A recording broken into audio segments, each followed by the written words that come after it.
اللهم صل على محمد وعلى آل محمد كما صليت على إبراهيم وعلى آل إبراهيم إنك حميد مجيد. اللهم بارك على محمد وعلى آل محمد كما باركت على إبراهيم وعلى آل إبراهيم إنك حميد مجيد. اللهم انفعنا بما علمتنا وعلمنا ما ينفعنا وزدنا علما. رب اشرح لي صدري ويسر لي أمري واحلل عقدة من لساني يفقهوا قولي. أعوذ بالله السميع العليم من الشيطان الرجيم من همزه ونفخه ونفسه. بسم الله الرحمن الرحيم. قل أرأيتم إن جعل الله عليكم النهار سرمدا إلى يوم القيامة من إله غير الله يأتيكم بليل تسكنون فيه أفلا تبصرون.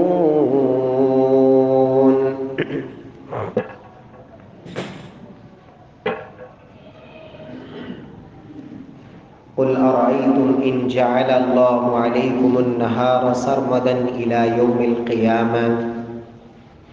کہہ دیجئے کیا تم دیکھتے نہیں کہ اگر اللہ سبحانہ و تعالی قیامت تک کے لیے ہمیشہ ہمیش تمہارے اوپر دن کو لے آئے. من الہ غیر اللہ یأتیکم بلیل، تو اللہ کے علاوہ کون ایسا خدا، کون ایسا الہ ہے جو تمہارے پاس رات لائے، تسکنون فیہ، جس میں تم سکون حاصل کر سکو. افلا تبصرون، کیا بس تم دیکھتے نہیں؟ معزز سامعین کرام، محترم بھائیوں، بزرگوں، دوستوں، معززات ماؤں اور بہنوں، اللہ سبحانہ و تعالی کی نعمتوں میں سے ایک نعمت یہ دن اور رات کا آنا جانا ہے. دن کی روشنی اور رات کا اندھیرا اور تاریکی، یہ بھی میرے اللہ کی نعمتوں میں سے ہیں. اللہ سبحانہ و تعالی فرماتے ہیں کہ اگر اللہ ہمیشہ ہمیش کے لیے دن لے آئے، روشنی کر دے، تو اللہ کے علاوہ کوئی ایسی ہستی نہیں جو رات لائے جس میں تم سکون حاصل کر سکو. اور اگر اللہ رب العزت ہمیشہ ہمیش کے لیے رات کر دے تو کوئی ایسی کائنات میں طاقت اور ہستی نہیں جو تمہارے پاس دن کی روشنی لائے جس میں تم اپنے رزق کی تلاش کر سکو. پیارے بھائیوں، انسان اپنی زندگی کا ایک بہت حصہ سو کے گزارتا ہے، اور نیند بھی اللہ کی نعمت ہے. خوش نصیب ہیں وہ لوگ کہ جنہیں اللہ رب العزت سکون کی نیند نصیب فرماتے ہیں. کتنے دنیا میں ایسے لوگ ہیں جو سونا چاہتے ہیں لیکن ان کو نیند آتی نہیں، یا نیند آتی ہے تو کوئی سکون کی نیند سونے نہیں دیتا. یہ بھی اللہ کی نعمت ہے. لیکن یاد رکھیں کہ اگر انسان اس نیند کو، جو کہ زندگی کا ایک بہت بڑا حصہ ہے، اگر انسان دو کام کر لے، ایک تو نیند لینے سے پہلے اپنی نیت درست کر لے، اور دوسرا سوتے وقت آداب اور طریقہ وہ اختیار کر لے جو جناب محمد مصطفیٰ صلی اللہ علیہ وسلم کا طریقہ تھا۔ تو زندگی کا یہ حصہ جو یقیناً ایک بہت بڑا حصہ بنتا ہے، اگر ایک شخص صحت مند تندرست اپنے 24 گھنٹوں میں سے 8 گھنٹے وہ سوتا ہے، اس کا مطلب یہ ہوا کہ اگر اللہ اسے 60 سال زندگی نصیب فرمائے تو 20 سال تو اس نے اپنے سو کے گزار دیے، 20 سال یہ نیند میں بسر کر دیے۔ لیکن اگر انسان نیند کے اوقات میں اور سونے سے پہلے ان سنتوں کو، ان آداب کو انسان ملحوظ خاطر رکھے جو اللہ کے رسول نے سکھائے ہیں، تو انسان کی زندگی کا یہ بہت بڑا حصہ میرا اللہ اسے عبادت بنا دیتے ہیں۔ سیدنا معاذ بن جبل رضی اللہ تعالی عنہ اور سیدنا ابو موسیٰ اشعری، یہ دو صحابی جنہیں نبی صلی اللہ علیہ وسلم نے یمن کی طرف روانہ فرمایا، یمن کے دو علاقے تھے، دونوں پر ایک ایک صحابی کو ذمہ داری سونپی کہ وہاں کے معاملات کو دیکھیں اور وہاں کے امور کو چلائیں۔ تو وقتاً فوقتاً یہ دونوں صحابی ایک دوسرے کے پاس آتے جاتے، ایک دوسرے کے حال احوال دریافت کرتے۔ سیدنا معاذ بن جبل رضی اللہ تعالی عنہ ایک دن اس علاقے میں آئے جو سیدنا ابو موسیٰ اشعری کا جو علاقہ تھا اس کے بالکل قریب تھا۔ صحیح بخاری میں یہ قصہ تفصیل سے موجود ہے۔ تو سیدنا معاذ رضی اللہ تعالی عنہ حضرت ابو موسیٰ اشعری سے ملاقات کے لیے آئے۔ تو جب پہنچے تو سیدنا ابو موسیٰ اشعری بیٹھے ہوئے ہیں، لوگوں کا ایک حلقہ لگا ہوا ہے، دوست احباب کی مجلس میں موجود ہیں۔ پاس ہی ایک شخص جسے زنجیروں سے باندھا ہوا تھا، حضرت معاذ بن جبل رضی اللہ تعالی عنہ آتے ہی سوال کرتے ہیں کہ اس شخص کو کیوں باندھا ہوا ہے؟ تو سیدنا ابو موسیٰ اشعری فرماتے ہیں کہ یہ شخص اسلام چھوڑ کر مرتد ہو گیا ہے، کافر ہو گیا ہے، تو میں نے اس کو باندھ رکھا ہے۔ میرے پیارے بھائیوں، یاد رکھیں صحابہ کرام رضوان اللہ علیہ مجمعین کا جو ایمان تھا، اللہ نے ان کو بڑا مضبوط ایمان دیا ہوا تھا، اور اللہ کے دین کا رب کی زمین پر نفاذ یہ ان کی زندگی کا مقصد تھا۔ اللہ کی حدود میں سے کسی ایک حد کا کسی علاقے میں نافذ ہو جانا، اللہ کے رسول فرماتے ہیں اللہ کی ایک حد کا زمین پہ نافذ ہونا، اس سے اللہ اتنی برکت اتارتے ہیں۔ فرمایا 40 دن مسلسل بارشیں برستی رہیں، اور ان بارشوں کے نتیجے میں زمین سے جو سبزہ اگے گا، لوگوں کو اس کے پانی سے جو نفع پہنچے گا، فرمایا وہ کم ہے، اور رب کی زمین پر ایک حد پہ نافذ کیے جانے سے اللہ اہل زمین کو جتنی برکت عطا فرماتے ہیں وہ اس سے زیادہ ہے۔ سیدنا معاذ فرماتے ہیں کہ یہ شخص مرتد ہو گیا ہے، تو پھر آپ نے اس کو باندھا کیوں ہوا ہے؟ اللہ کے نبی کا حکم تو یہ ہے کہ جو اسلام چھوڑ دے اور دوبارہ کفر میں پلٹ جائے، اسلام قبول کرنے میں کسی پر کوئی جبر نہیں، کوئی زبردستی نہیں، اپنی مرضی سے سوچ سمجھ کر اسلام میں داخل ہو۔ لیکن جو اسلام کو ایک دفعہ قبول کر لے پھر اسلام سے مرتد ہو جائے، پھر اس کے لیے رب کی زمین پہ رہنے کا کوئی حق نہیں ہے۔ اسلام یہ کہتا ہے کہ اس کی گردن اڑا دی جائے، حاکم وقت کی یہ ذمہ داری ہے کہ اس کے اوپر رب کی حد نافذ کرے۔ تو سیدنا معاذ بن جبل فرماتے ہیں کہ جب تک اس کی گردن نہیں اڑاؤ گے میں اپنی سواری سے نیچے نہیں اتروں گا۔ اللہ کے نبی نے تو کہا ہے اس کو گردن اڑا دی جائے، آپ نے اس کو باندھ رکھا ہے۔ تو سیدنا ابو موسیٰ اشعری نے اسی وقت حکم دیا اور اس کافر کی گردن اڑا دی، جس نے اسلام چھوڑ کر دوبارہ ارتداد اور کفر کو اختیار کیا۔ اللہ کے نبی صلی اللہ علیہ وسلم فرماتے ہیں اسلام میں داخل ہو جانا اور پھر دوبارہ اسلام سے نکل کے کفر کی طرف چلا جانا، رب کے نظام میں اس کی کوئی اجازت نہیں۔ سیدنا ابو موسیٰ اشعری کے پاس حضرت معاذ بن جبل سواری سے اترے، اور دونوں نے گفتگو یہاں سے شروع کی، تم بتاؤ کہ تمہارا قرآن پڑھنے کا طریقہ کیا ہے، کتنا روزانہ دن رات میں قرآن پڑھتے ہو؟ صحابی رسول دونوں، اور ایک دوسرے سے سوال یہ ہو رہے ہیں، رات کو قیام کتنا کرتے ہو اور دن اور رات کی گھڑیوں میں قرآن کتنا پڑھتے ہو؟ حضرت ابو موسیٰ اشعری رضی اللہ تعالیٰ عنہ نے اپنا عمل بتایا۔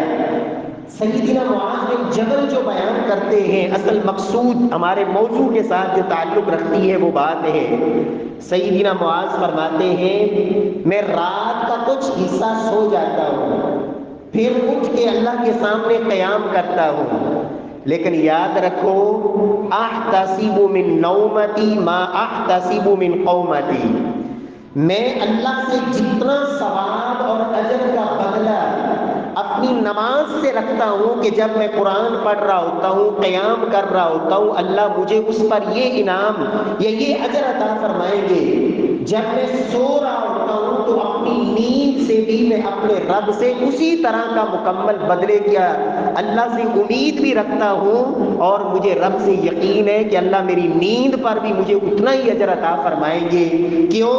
میں سوتا اس نیت سے ہوں کہ یا اللہ نیند اس لیے لے رہا ہوں تاکہ دوبارہ تیری عبادت کرنے کی میرے جسم کے اندر ہمت اور طاقت پیدا ہو جائے، دن کی تھکاوٹیں اتر جائیں، لہٰذا مجھے جتنی رب سے اجر کی امید اپنے قیام اور تہجد اور قرآن کی تلاوتوں سے ہوتی ہے، اتنی ہی مجھے امید اپنے رب سے، اپنی نیند سے اجر و ثواب اور رب سے بدلے کی امید ہوتی ہے۔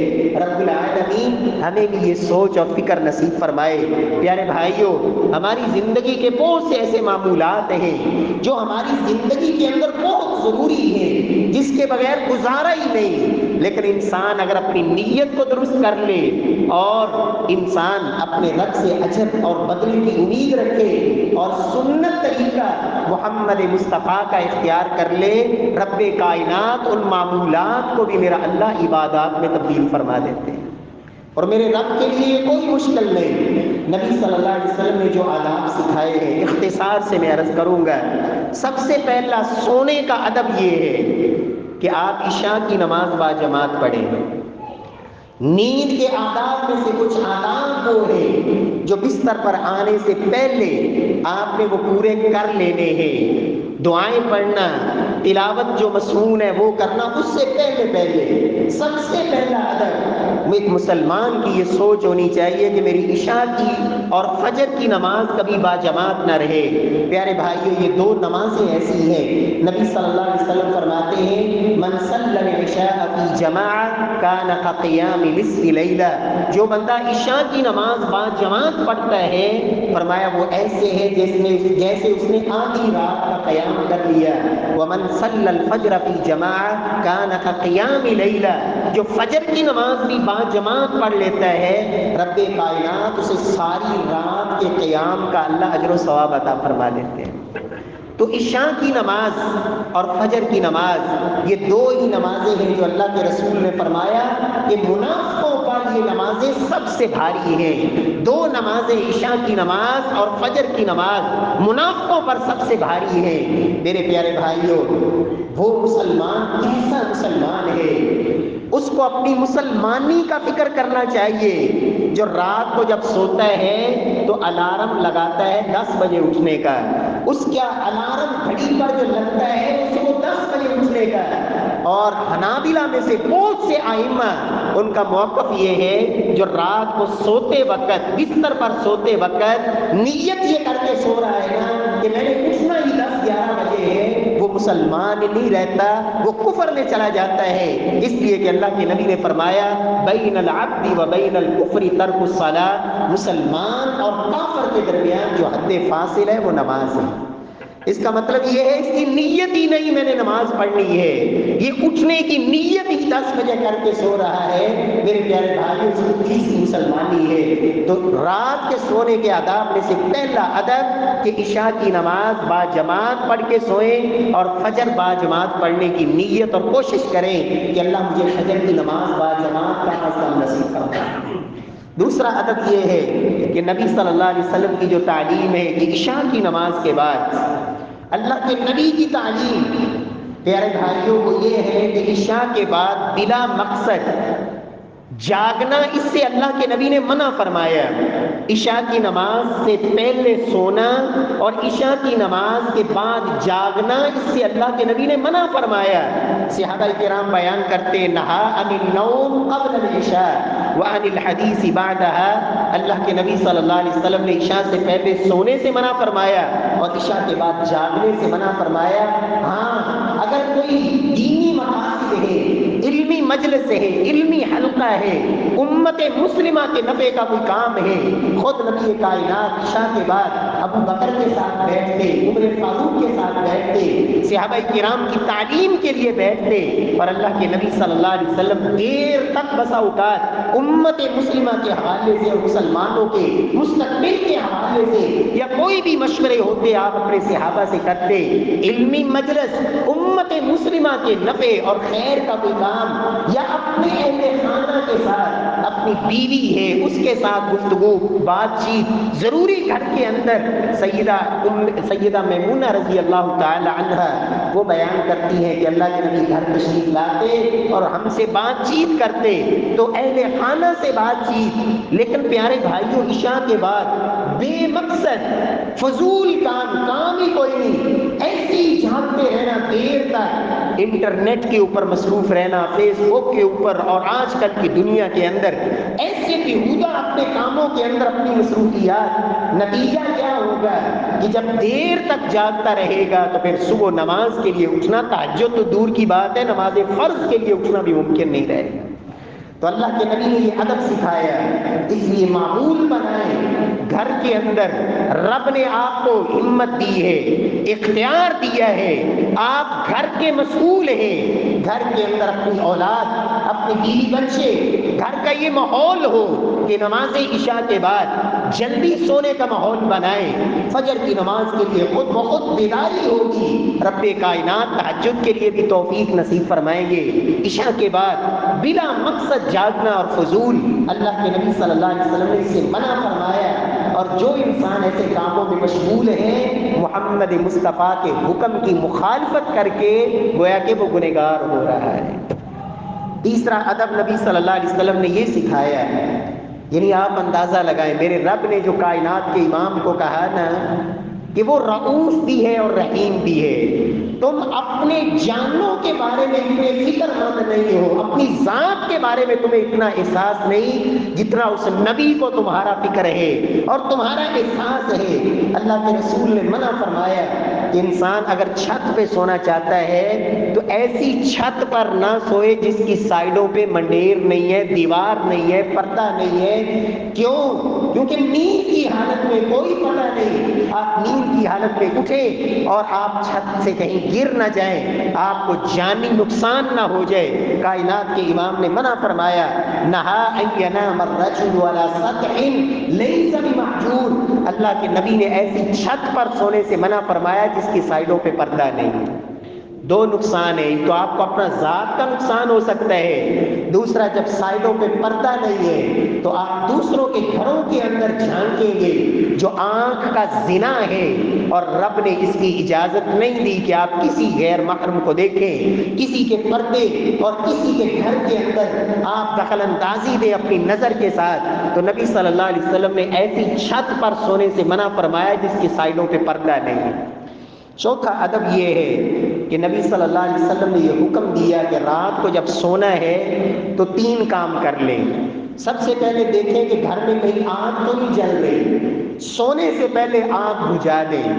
یہ اللہ کے نبی کا حکم ہے کہ جب رات کو آپ سونے لگو، لا تترکوا النار حین تنامون، گھر میں جلتی آگ چھوڑ کر سو جانے سے کائنات کے امام نے منع فرمایا۔ چاہے اب سردی کا موسم ہے، کتنے ایسی اخبار میں خبریں اور ایسے واقعات ہم سنتے ہیں، رات کو ہیٹر چلتا چھوڑ کر سو گئے، اور نتیجہ کیا ہوا کہ وہ گھٹن اور حبس اور گیس کی وجہ سے، گیس کی لیکیج کی وجہ سے نتیجہ کیا ہوا کہ پورا خاندان، پورا گھرانہ ہمیشہ کے لیے سویا رہ گیا، موت کی آغوش میں چلا گیا۔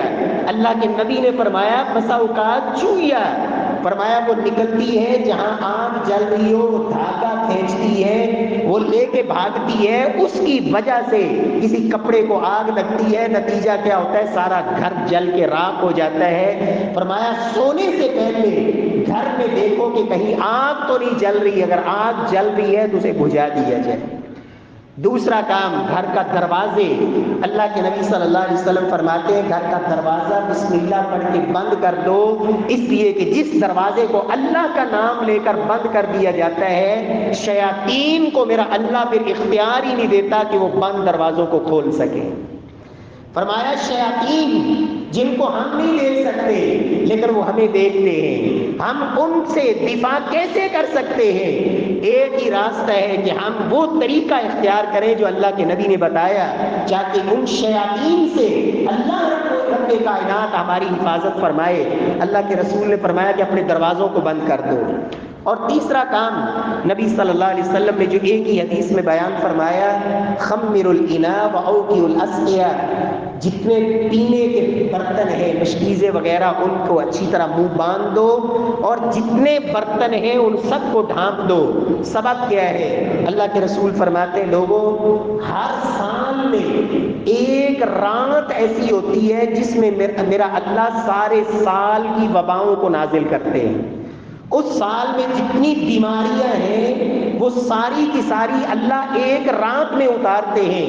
نبی صلی اللہ علیہ وسلم کی حدیث ہے، اللہ کے رسول صلی اللہ علیہ وسلم فرماتے ہیں فَإِنَّ فِي السَّنَةِ لَيْلَةً يَنزِلُ فِيهَا وَبَاءٌ وَلَا يَمُرُّ بِإِنَاءٍ لَمْ يَغُطَّ أَوْ سِقَاءٍ لَمْ يُوقَ إِلَّا وَقَعَ فِي ذَلِكَ۔ اللہ کے رسول فرماتے ہیں جب وبائیں اترتی ہیں تو گھر کے اندر جو بھی برتن ننگا پڑا ہوتا ہے وہ بیماری اس میں داخل ہو جاتی ہے۔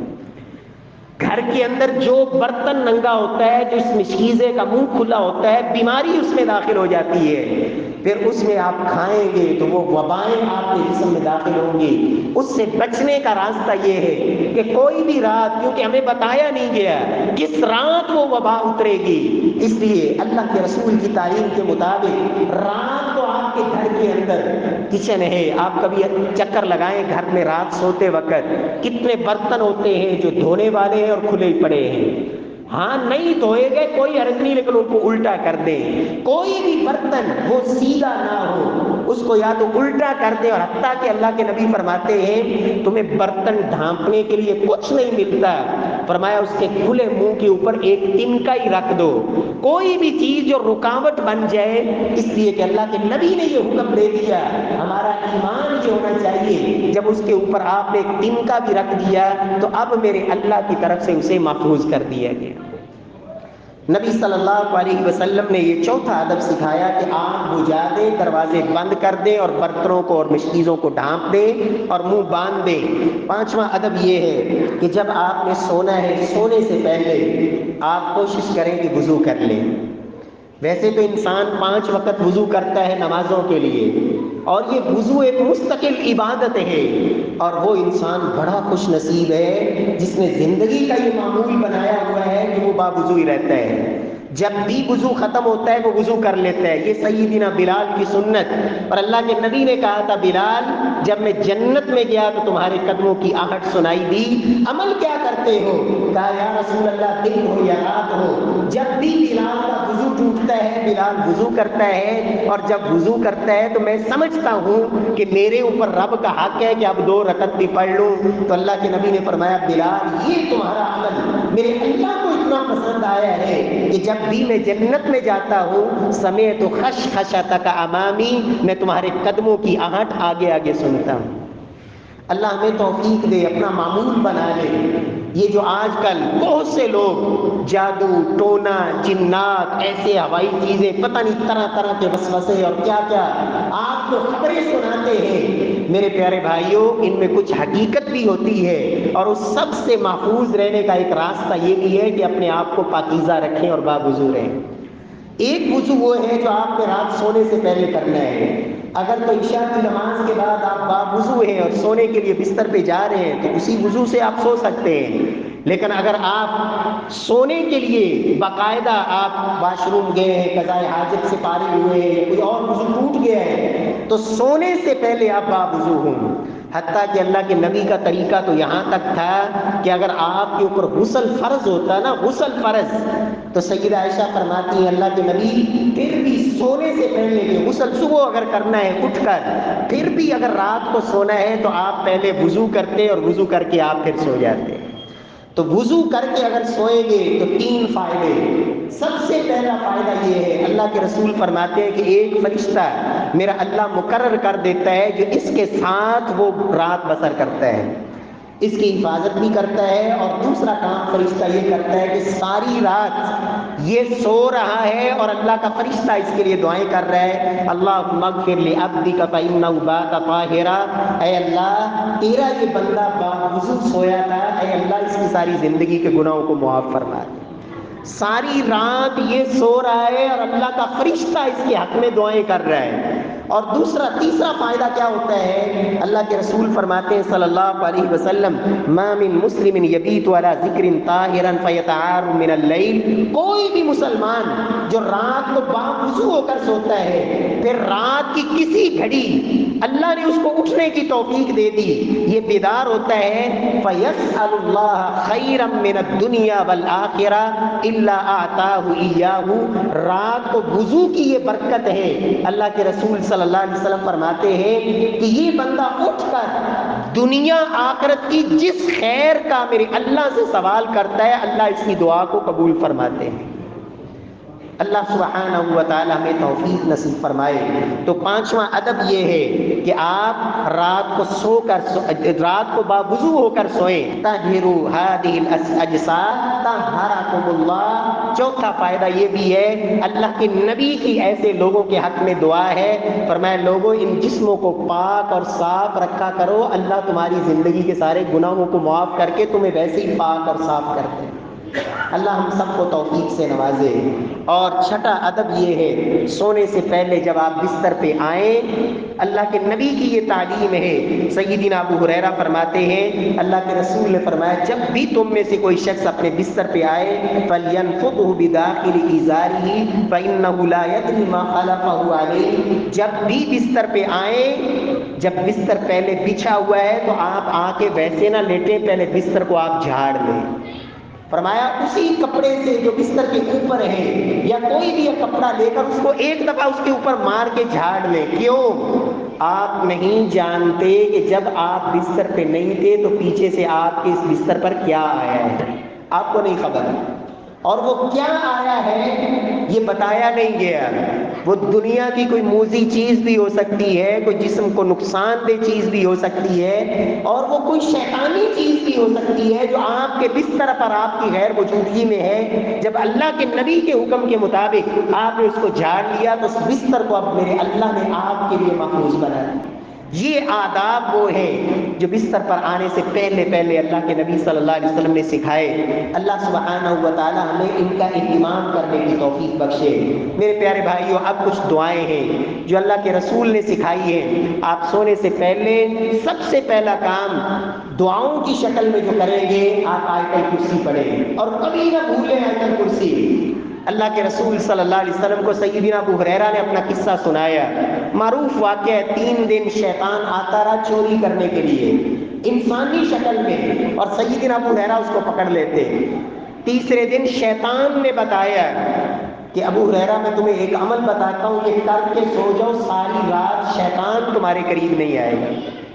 کرنا کیا ہے؟ آیت الکرسی پڑھ لو۔ تو اللہ کے نبی صلی اللہ علیہ وسلم کو سیدنا ابو ہریرہ نے یہ سنایا، صحیح بخاری میں حدیث ہے، اللہ کے رسول نے فرمایا ہے تو تھا وہ جھوٹا لیکن بات سچی کر گیا۔ آیت الکرسی میں رب نے واقعی یہ طاقت رکھی ہے، اگر رات کو آپ پڑھ لیں گے تو اللہ کی طرف سے ایک محافظ آپ کی حفاظت کے لیے مقرر ہوتا ہے، اور صبح تک شیطان آپ کے قریب نہیں آ سکتا۔ اللہ سبحانہ و تعالی ہمیں توفیق سے نوازے۔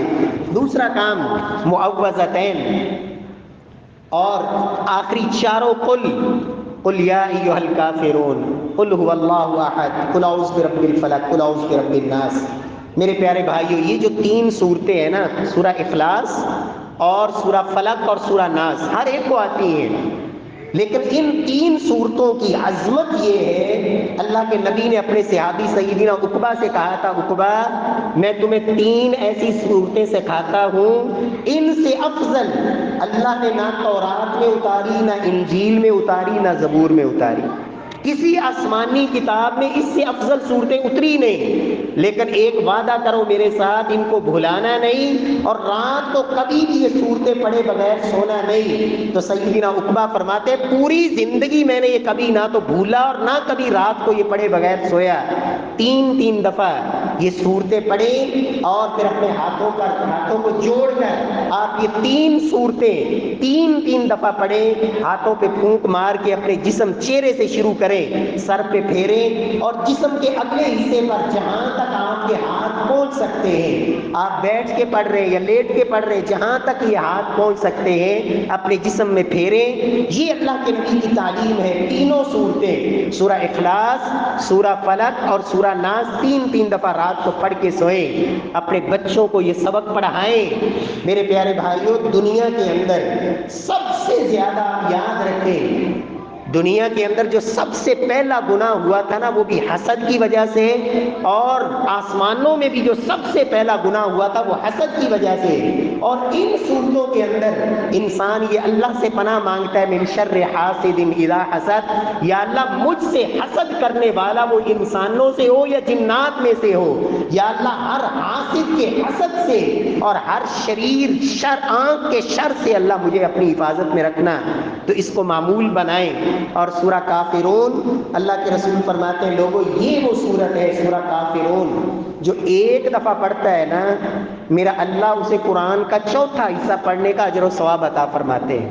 اور فرمایا جو رات کو یہ سورت پڑھ کے سوتا ہے، معنی پہ غور کرے، اس کے اندر اللہ کی وہ توحید کا اقرار ہے اور شرک کی ایسی جڑیں کاٹی گئی ہیں۔ اللہ کے رسول فرماتے ہیں جو یہ پڑھ کے سوتا ہے نا، فَإِنَّهَا بَرَاءَةٌ مِّنَ الشِّرْكِ، یہ شرک سے برات کا سرٹیفکیٹ ہے جو رات کو لے کر وہ سو رہا ہے۔ رب کائنات ہم سب کو توفیق سے نوازے۔ پیارے بھائیوں، اس کے بعد آپ نے تسبیحات فاطمہ، اللہ توفیق نصیب فرمائے، وقت اجازت نہیں دیتا، انشاءاللہ ہم یہاں سے آگے آئندہ جمعے میں شروع کریں گے۔ اللہ رب العزت ہمیں عمل کی توفیق نصیب فرمائے۔ آداب جو سونے سے پہلے آپ نے پورے کرنے ہیں، سب سے پہلا ادب نماز عشاء آپ با جماعت پڑھیں، نماز عشاء با جماعت، اور نیت کر کے سوئے کہ میں نے فجر اٹھ کر پڑھنی ہے اور با جماعت پڑھیں گے، اللہ ساری رات کی تہجد کا ثواب نصیب فرمائیں گے۔ دوسرا ادب یہ ہے کہ رات عشاء کے بعد جاگنے سے بلا مقصد اللہ کے نبی نے منع فرمایا ہے، لہذا کوشش کریں کہ عشاء کے بعد جلدی سو جائیں۔ تیسرا ادب یہ ہے ایسی چھت پر نہ سوئیں جس چھت کی سائڈوں پہ پردہ نہیں، چار دیواری نہیں اور وہ چھت محفوظ نہیں۔ اور چوتھا ادب یہ ہے کہ رات کو گھر کے اندر آنکھ جلدی چھوڑ کر مت سوئیں، کسی برتن کو ننگا چھوڑ کر مت سوئیں، اور اپنے دروازوں کو اللہ کا نام لے کر آپ اپنے گھر کے دروازوں کو بند کر دیں۔ یہ نبی صلی اللہ علیہ وسلم نے کچھ آداب سکھائے ہیں۔ اور جب بستر پہ آئیں اپنے بستر کو اچھی طرح جھاڑ لیں، اللہ توفیق نصیب فرمائے، آیت الکرسی پڑھیں اور باوضو ہو کر اپنے بستر پہ آئیں۔ اور اس کے ساتھ یہ جو چاروں صورتیں ہیں آخری، جن کو چاروں قل کہتے ہیں، معمول بنائیں، خود پڑھیں، بچوں کو پڑھائیں اور ان سے یہ پڑھا کر پھر ان کو سونے دیں۔ اللہ رب العزت ہم سب کو عمل کی توفیق نصیب فرمائے۔ انشاءاللہ آئندہ جمعے میں ہم ان کو مکمل کریں گے۔ اللہ سبحانہ و تعالی جو سیکھا سمجھا، میرا اللہ اس پہ عمل کی توفیق نصیب فرمائے، تاکہ ہماری زندگی کا یہ جو ایک تیسرا حصہ ہے، 18-20 سال کا حصہ زندگی کا جو ہم سو کر گزارتے ہیں، اگر اللہ نے 50 سال سے زائد عمر دی تو میرا اللہ اس کو بھی عبادت بنا دے گا جب ہماری نیت یہ ہو اور اللہ کے نبی کے طریقے کو اختیار کریں۔ وَأَقُولُ قَوْلِي هَذَا وَآخِرُ دَعْوَانَا أَنِ الْحَمْدُ لِلَّهِ رَبِّ الْعَالَمِينَ۔